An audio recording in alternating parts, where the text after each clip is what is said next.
Et salut les amis, on se retrouve pour un nouveau fil d'actualité. Savez-vous ce que c'est l'ADEME ici en France? C'est une association d'escrologistes 2.0.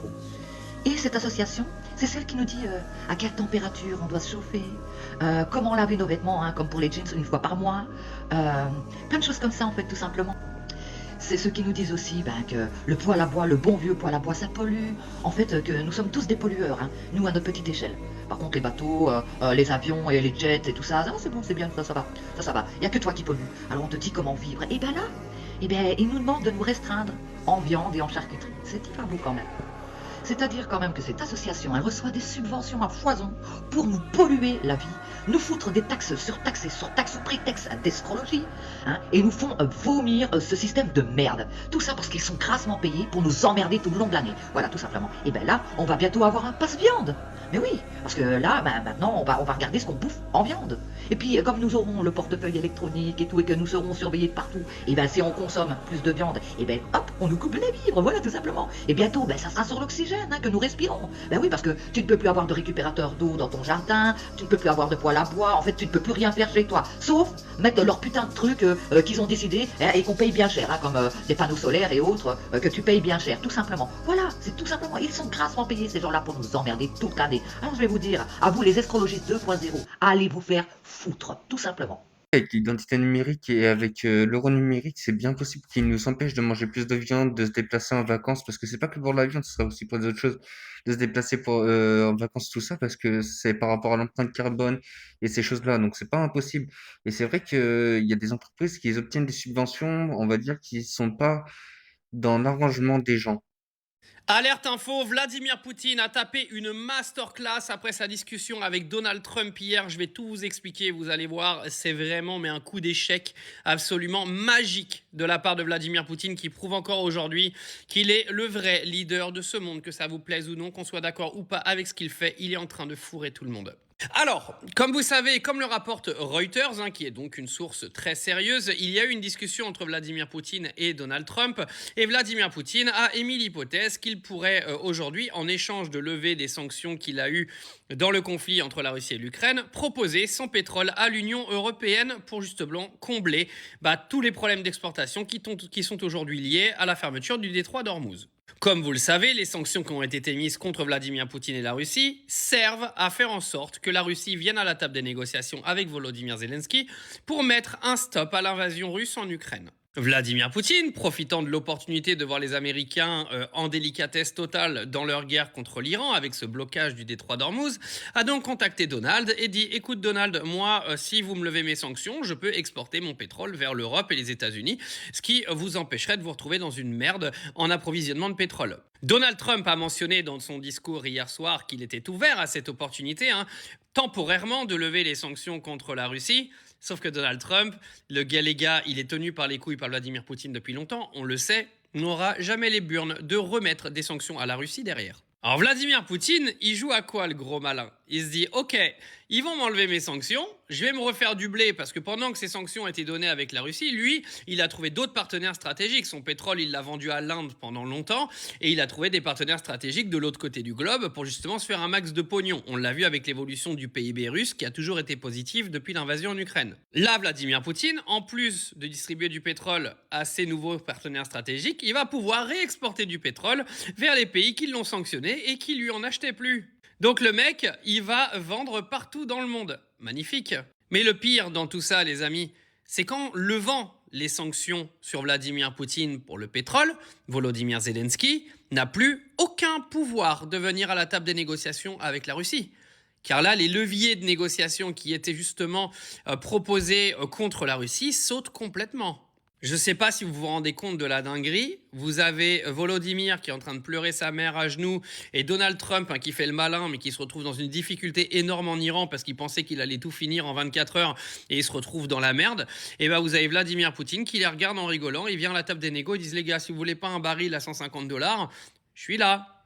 Mais si vous levez les sanctions contre moi, sachez que là, dans les négociations entre la Russie et l'Ukraine, c'est terminé pour vous. C'est moi qui a gagné. Donc le mec, premièrement, il va gagner la bataille des hydrocarbures, parce que c'est lui qui va exporter encore plus qu'avant, et il va gagner sa bataille dans sa guerre avec l'Ukraine. Je sais pas si vous vous rendez compte de la dinguerie, mais là c'est échec et mat, les gars. C'est vrai que entre l'Ukraine et l'Iran, il y a des retournements de situation qui est en train de se passer. Parce que c'est vrai que ils ont mis tellement de sanctions, etc., qu'ils ont dû se refaire entre-temps. Ils pouvaient pas rester comme ça c'est sûr.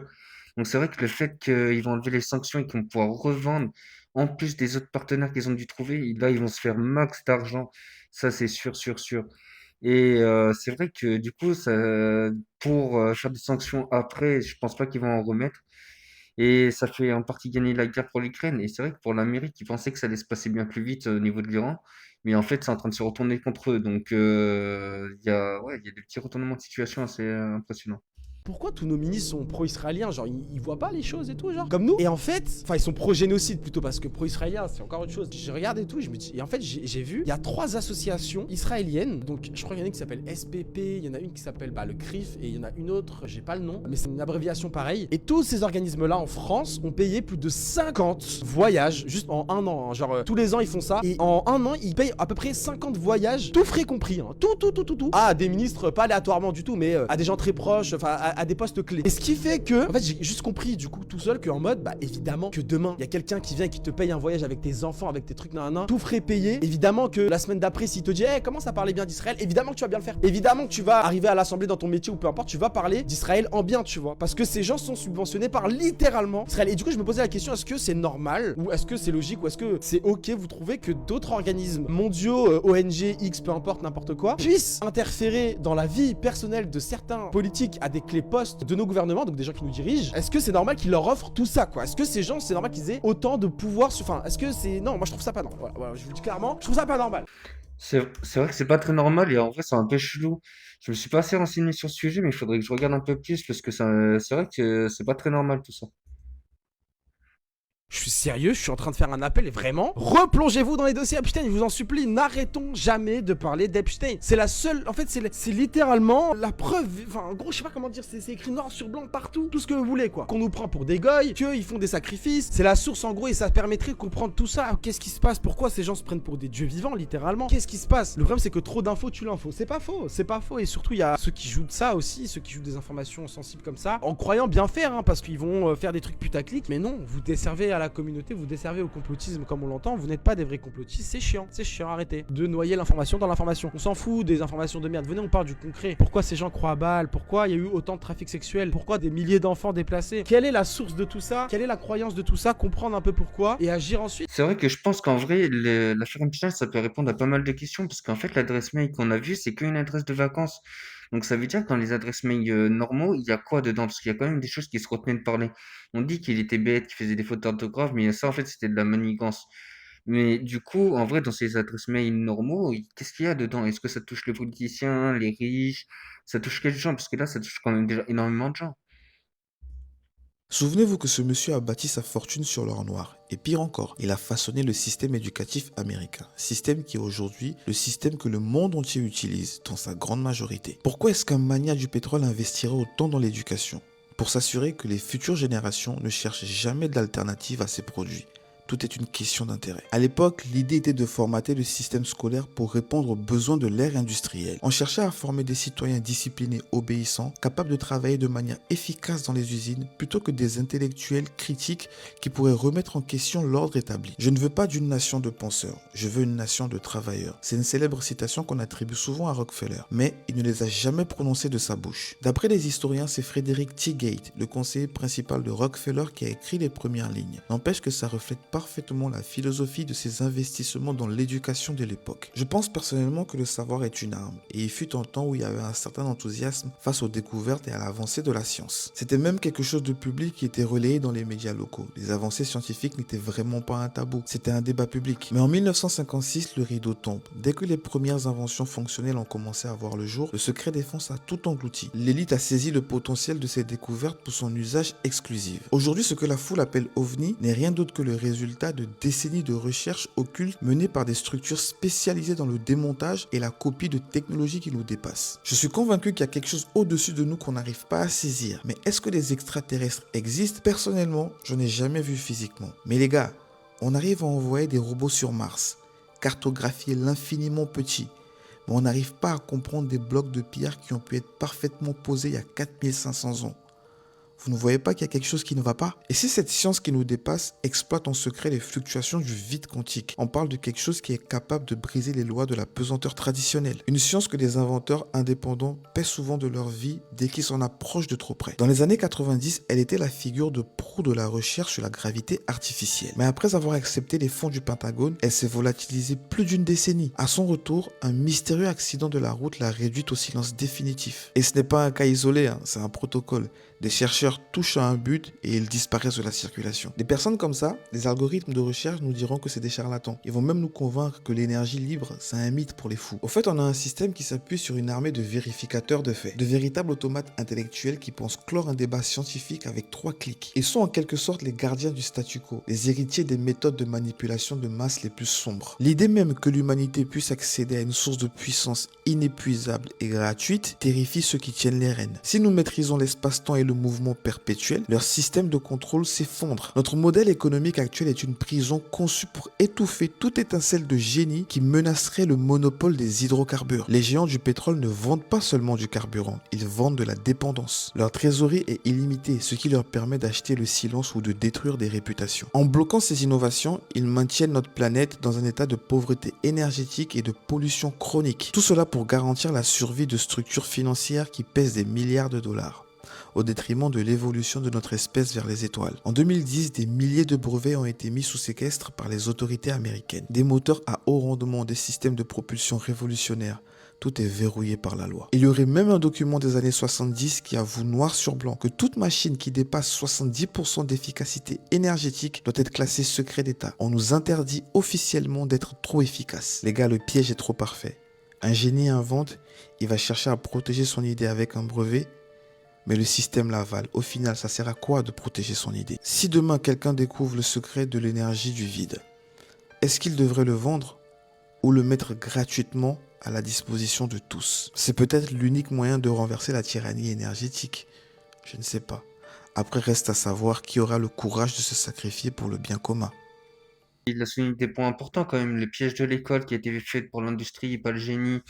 Le fait que quand il y a quelqu'un qui touche un peu trop à l'énergie libre, et ben il disparaît. Comment le système il est fondé. C'est vrai que quand on regarde et qu'on s'intéresse un petit peu, on se rend compte que c'est déjà réellement comme ça, et que c'est déjà des façons de faire et que c'est utilisé déjà depuis des décennies, je pourrais dire. Donc en vrai, je trouve qu'il a souligné quand même des points assez importants. Les gens qui ont du pouvoir adorent être ambigus. Vous vous êtes déjà demandé pourquoi? Salut, c'est Noah, ici on parle de stratégie et de relations de pouvoir. Je décrypte les mécanismes que tu ressens, mais qu'on ne t'explique jamais. Et aujourd'hui, on voit pourquoi les gens les plus puissants sont souvent les moins clairs. On a sans doute dû t'apprendre un truc simple. Un bon leader, c'est clair, précis et transparent. Et pourtant, si t'observes les vrais centres de pouvoir, souvent dans les grands groupes, la politique, les cabinets de conseil, voire même les directions stratégiques, tu vas remarquer une anomalie plus que troublante. Plus le niveau de pouvoir monte et plus le discours est flou. T'as l'impression que tout ce qui balance c'est du vent et que chaque mot qu'ils utilisent est plus bullshit que le précédent. Et pourtant, c'est pas un défaut, c'est une stratégie. Dans les organisations complexes, certains leaders répondent sans répondre, laissent volontairement des zones grises, ne donnent jamais la totalité du cadre, repoussent les décisions claires, tout en restant centraux. Et étrangement, ce sont souvent eux qu'on consulte en premier. Et ça a un nom, c'est le pouvoir par flou stratégique. C'est inspiré des travaux de Michael Crozier et Erhard Friedberg sur l'asymétrie de l'information. Et dedans, il y a un principe fondamental.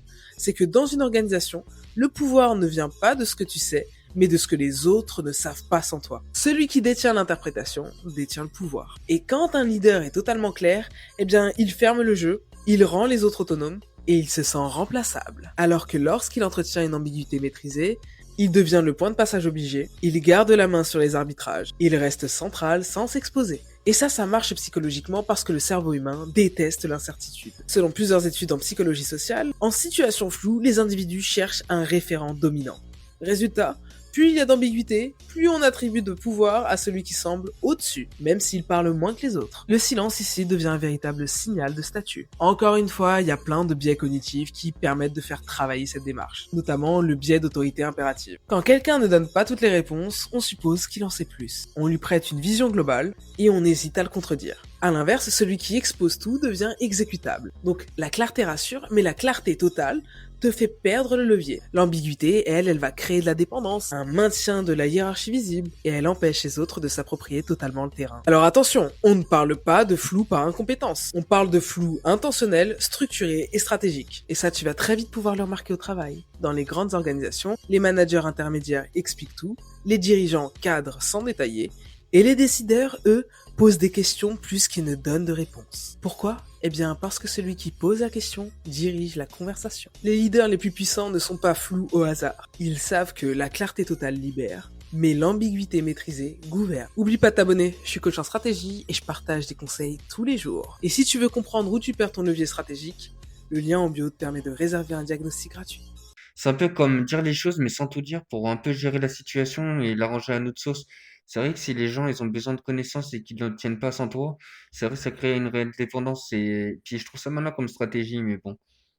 Ok, stop, arrêtez tout. Cette histoire-là, ça fait presque 100 ans qu'elle fait flipper tout le monde et c'est toujours pas résolu. Qu'est-ce qui se passe? En fait, imaginez deux hommes en costume, costard-cravate, allongés dans l'herbe, morts, avec des masques de plomb sur le visage. C'est ce qu'on appelle, depuis presque 100 ans, le mystère des masques de plomb. En fait, ce qui se passe, c'est que en 1966, il y a deux techniciens qui sont passionnés d'électronique, etc., qui vont au travail normal pour acheter du matériel, etc. Sauf que le problème, c'est que c'est pas vrai. C'est pas ce qu'ils ont fait. Ce qu'ils ont fait, c'est qu'ils sont allés sur une montagne totalement isolé. Et 3 jours plus tard, il y a un garçon qui est tombé sur leur cadavre. Il n'y a pas de traces de bagarre, pas de traces de vol, personne qui a pu venir pour les buter en fait. Il n'y a rien du tout de bizarre en fait. Ils sont juste allongés côte à côte dans des costumes bizarres d'électriciens avec des masques de plomb sur le visage. Et c'est là le plus flippant. La police a trouvé dans leur poche un carnet avec des instructions précises écrites dessus. C'est méga bizarre. Il y a écrit dessus 16h30, l'endroit qui est convenu. 18h30, avaler les capsules, attendre le signal. Sauf que, de quel signal est-ce que ça parle? Le soir de leur mort, du coup, il y a plusieurs personnes qui auraient été témoins dans la zone où ils ont été retrouvés morts d'un objet lumineux qui est en train de voler au-delà de la colline, exactement là où ces deux mecs-là ont été trouvés. Et encore aujourd'hui, comme je vous l'ai dit, il y a aucune explication à cette histoire-là depuis 1966. Vous pensez qu'il s'est passé quoi ce jour-là? C'est vrai qu'avec le témoignage et le fait qu'ils avaient des combinaisons comme ça, on dirait qu'ils avaient prévu un plan pour soit infiltrer un vaisseau ou soit quelque chose comme ça en vrai. C'est assez intriguant. Tu t'es déjà demandé pourquoi il y a des gens, même quand tu essaies de les aider, ils aiment bien rester dans leurs problèmes? Attends, parce que ce qui se passe dans leur cerveau, c'est tellement fou que même les neuroscientifiques, ils hallucinent. Laisse-moi t'expliquer pourquoi ta pote qui se plaint tout le temps refuse d'appliquer tes solutions. Tu lui donnes des conseils, tu lui montres la solution étape par étape, et elle te dit oui, du genre ouais, t'as raison, mais elle fait absolument rien. Tu lui dis bloque cette personne, t'as pas besoin de lui parler, et elle te répond oui, mais s'il m'écrit. Tu lui dis de quitter ce job toxique, et elle te répond oui, mais j'ai besoin de me plaindre tous les jours. En gros, tu lui proposes des solutions concrètes, mais il trouve toujours des excuses créatives. En fait, ce qui se passe dans son cerveau, c'est complètement dingue. Des neuroscientifiques ont découvert que quand tu racontes tes problèmes, ton cerveau il libère de la dopamine. La même hormone que quand tu scrolles sur TikTok ou que tu manges du chocolat. Résultat, certaines personnes deviennent littéralement accros à leur drama. Elles sont addictes à leur propre souffrance. Et c'est ce qu'on appelle le victim pattern loop, la boucle de la victime. Ton cerveau il préfère la familiarité de la souffrance plutôt que l'incertitude de la solution. Parce que c'est plus confortable de souffrir dans quelque chose que tu connais depuis des années que de guérir dans l'inconnu total. Plus dingue dans tout ça, c'est que ces personnes elles transforment littéralement leur vie en série Netflix. Elles veulent juste que tu sois public, que tu regardes, que tu réagisses et que tu compatisses. Et que tu applaudisses à la fin de chaque épisode dramatique. Mais surtout, ne change jamais le scénario. Ne propose jamais une fin heureuse. Parce que si le problème disparaît, qu'est-ce qui leur reste? Rien. Leur drama devient littéralement leur personnalité. Dis-moi en commentaire si t'as déjà eu cette personne qui préfère se plaindre plutôt que de changer. En tout cas, si t'as aimé cette vidéo, abonne-toi. C'est vrai que c'est plus facile de critiquer que d'aider, c'est plus facile de se plaindre que de changer, enfin de s'améliorer tout ça. Et c'est vrai que ça pourrait expliquer pourquoi il y en a certains qui restent un peu dans le drama en vrai. C'est tout ce que je voulais vous montrer pour aujourd'hui. Je vous dis une bonne journée et une bonne soirée.